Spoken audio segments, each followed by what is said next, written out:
ನಡೀಬೇಕು ಅಂತಾದ್ರೆ ಅಣ್ಣ ಹೇಳಿದಂತೆ ಒಂದು ರಾಮವನ್ನು ತೆಗೆದು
ಮಾತಿಗೆ ತಪ್ಪಿದ ಮಾಡಿ ನಾನು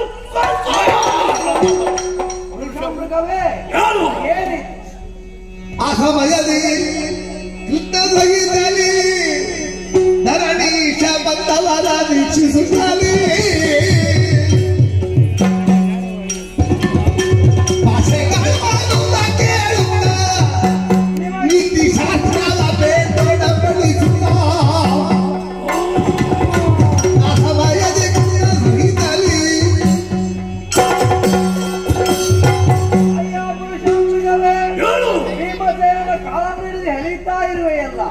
ತಪ್ಪಿದವನನ್ನು ಕೊಂದೇ ಬಿಡ್ತೀನಿ ನಾನು. ಮಾತೆ ಹೇಳು. ನಿಮ್ಮೊಳಗೆ ಭಾಷೆಗಳು ನಡೆದಿದೆ. ಯಾವ ರೀತಿ ಭೀಮಸೇನ ಯಾಗಶಾಲೆಯನ್ನು ಪ್ರವೇಶಿಸುವುದಕ್ಕಿಂತ ಮುನ್ನ ನಿನ್ನನ್ನು ಹಿಡಿದು ಬಡಿಯುತ್ತೇನೆ. ಹೌದು ಇಲ್ವಯ್ಯ? ಸರಿಯಾಗಿ ನೋಡು. ಏನು ದೇಹದಲ್ಲಿ ಶಿರವೇ ಪ್ರಧಾನವಲ್ಲ.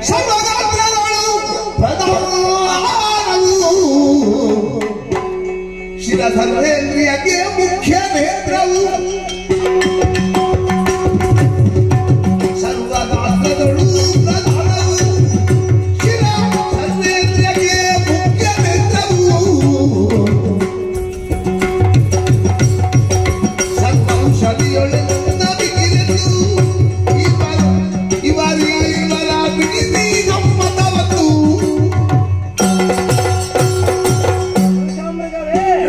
ನೀನು ತಪ್ಪು ಕಲ್ಪನೆಯಲ್ಲಿರುವೆ. ಏನು ಆತನ ಕಾಲನ್ನು ಹಿಡಿದ ಮಾತ್ರಕ್ಕೆ ಅವನೇನು ಇನ್ನಲ್ಲಿ ಸೋತವನಲ್ಲ. ಸರಿಯಾಗಿ ನೋಡಂತೆ. ಆತನ ದೇಹದಲ್ಲಿ ಪ್ರಧಾನವಾದಂತಹ ಶಿರ ಯಾಗಶಾಲೆಯ ಒಳಗೆ ಬಿತ್ತಿದೆ. ಉಳಿದ ಭಾಗ ನನ್ನ ಕೈಯಲ್ಲಿ ಉಂಟಲ್ವ? ಉಳಿದ ಭಾಗ ನಿನ್ನ ಕೈಯಲ್ಲಿದ್ದರೂ ದೇಹದಲ್ಲಿ ಶಿರವೇ ಪ್ರಧಾನ ಆಗ್ಲಿ. ಆದ್ದರಿಂದ ಆತನ ಕಾಲನ್ನು ನೀರು ಬಿಡು, ಆತನ್ನು ಒಳಬಿಡು. ಅದು ಸಾಧ್ಯವಲ್ಲ.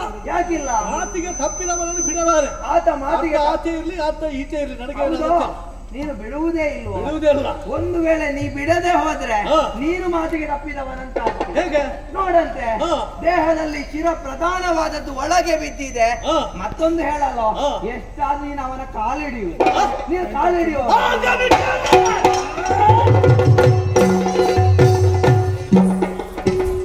ಜೋಡಿಸ್ಬೇಕು. ಇದು ಬಹಳ ಜೋರು. ಭೀಮಸೇನ, ಹೇಗಾಯ್ತು ಪ್ರಯಾಣ? ಪ್ರಯಾಣ ಹೇಗುಂಟು? ನನ್ನ ಸೊಂಟ ಹೋಯ್ತು. ನೀನು ಸ್ವಲ್ಪ ವಿಶ್ರಾಂತಿಯನ್ನು ಪಡೆ. ಎಲ್ಲಿಗೆ ವಿಶ್ರಾಂತಿ? ಪಾಕಶಾಲೆಯ ಒಳಗೆ ಹೋಗು. ಹೌದಾ?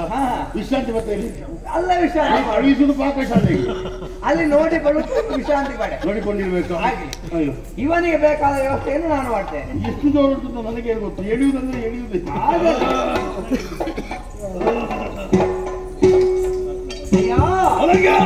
ನಿನಗೆ ಏನಾಗಬೇಕೋ ಆ ವ್ಯವಸ್ಥೆಯನ್ನು ನಾನು ಮಾಡ್ತೇನೆ. ಯಾವ ರೀತಿಯಲ್ಲಿ? ನಿನಗೆ ಸದಾಶಿವನ ಪೂಜೆ ತಪ್ಪ ಕೂಡದು. ಅವಳ ಪೂಜೆಯನ್ನು ನಿತ್ಯ ಮಾಡಿದ್ರೆ ಮನಸ್ಸಿಗೆ ನೆಮ್ಮದಿ. ಧರ್ಮರಾಯ ಬಂಗಾರದ ಸಂಕಲೆಯ ಮೂಲಕ ಈತನನ್ನು ವಜ್ರಕಂಬಕ್ಕೆ ಕಟ್ಟಬೇಕು. ವ್ಯವಸ್ಥೆ ಮಾಡ್ತೇನೆ. ಮಾತ್ರವಲ್ಲ, ಆತನಿಗೆ ಶಿವಲಿಂಗವನ್ನು ಆತನೆದುರಿಗೆ ಇಡಬೇಕು. ಅದು ವ್ಯವಸ್ಥೆ ಮಾಡಿಕೊಟ್ಟರೆ ಅವ ಶಿವ ಪೂಜೆ ಮಾಡುದ? ಮತ್ತೆ ಇಲ್ಲಿ ಸ್ವಚ್ಛ ಮಾಡುದು ಯಾರು? ಎಲ್ಲವನ್ನು ಮಾಡ್ತಾರೆ. ಶಿವ ಪೂಜೆಯನ್ನು ಮಾಡುತ್ತಾ ಸ್ವಚ್ಛ ಮಾಡುವುದು ಅವನೇ. ಈಗ ಸ್ವಚ್ಛ ಕರ್ಕೊಂಡು ನಿಂತಾಯ್ತಲ್ಲ. ಬಂಗಾರದ ಸಂಖ್ಯೆ ನಮಗೆ ಅದು ನನಗೆ ಆಯ್ತು. ಇರ್ಲಿ, ದೊಡ್ಡ ಒಂದು ಶಿವಲಿಂಗ ಆಯ್ತು, ಅಲ್ಲಿಗೆ ಪೂಜೆ ಮಾಡ್ತಾ ಇರ್ಬೇಕು. ಸದಾಶಿವನ ದೊಡ್ಡ ಲಿಂಗ ಸ್ವಚ್ಛ ಆಗಬೇಕು. ಆಗಲಿ ಪೂಜಾ ಅದೊಂದು ಸಂಗತಿ. ಇಲ್ಲಿವರೆಗೆ ಕರ್ತಂದವನನ್ನು ಒಟ್ಟಿಗೆ ಬೇಕು. ನೀನು ನಿನ್ನನ್ನು ಬಿಟ್ಟರೆ ನನಗೂ ಆಗುವುದಿಲ್ಲ. ನೀನು ನಿತ್ಯ ಇದ್ರೆ ಒಳ್ಳೇದು. ನೀನು ನಾನು ನಿನಗೆ ಕೇಳಿದ್ಯಲ್ಲ ಬರುವಾಗ ಅದು ನಾನು ಕೊಡ್ತೇನೆ. ಕೊಡ್ತೀಯಾ? ಯಾವುದು ಕೇಳಿ ಗೊತ್ತಾಯ್ತು. ಅದಲ್ಲ ನನ್ನ ಪೂಜೆಗೆ ಬೇಕಾದ ಸಲಕರಣೆಗಳಲ್ವ? ಹೌದು. ನನ್ನ ಚಾಕರಿ ಅವರು ಇದ್ದಾರೆ, ಬಹಳಷ್ಟು ಮಂದಿ ಅವರಲ್ಲಿ ಹೇಳ್ತೇನೆ. ಹೂ, ಗಂಟಾಮಣಿ, ಮತ್ತೆ ಆರತಿ ತಟ್ಟೆ, ಮತ್ತೆ ಎಣ್ಣೆ ಬೇಕಾ? ಎಣ್ಣೆ ಬೇಡ, ಕರ್ಪೂರ ಸಾಕು. ಎಣ್ಣೆ ತುಂಬಾ ಖರ್ಚಾಗ್ತದೆ. ನೀನು ಯಾವ ಜಾತಿ ಯಾವ ಜಾತಿ ಯಾವ್ದು ಆಗ್ತದೆ ಅದರಲ್ಲಿ ಯಾವ ಆಸೆ ಮಾಡುದಿಲ್ಲ. ಆದ್ರೆ ಅವರಿಗೆಲ್ಲ ದಾನದ ಹಾಗೆ ರೂಪದಲ್ಲಿ ಕರ್ಪೂರ ಎಷ್ಟು ಬೇಕಾದ್ರೂ ಖಾಲಿ ಆಗಿ ತೊಂದರೆ ಇಲ್ಲ. ನನ್ನಲ್ಲಿ ನಿನ್ನ ಆಸೆ ಬೇಡ. ಆಸೆ ಅಂತಲ್ಲ ಹೇಳಿದ್ದು ನಾನು. ನಿನ್ನ ಕರ್ಪೂರ ಆರತಿ ಯಾವುದು ಬೇಡ. ಶಿವ ಪೂಜೆಗೆ ಬೇಕಾದಂತ ಹೂ ಮಾತ್ರ ತಂದು ಕೊಟ್ಟರೆ ಸಾಕು. ಅಷ್ಟನ್ನು ನಾವು ಮಾಡ್ತೇವೆ.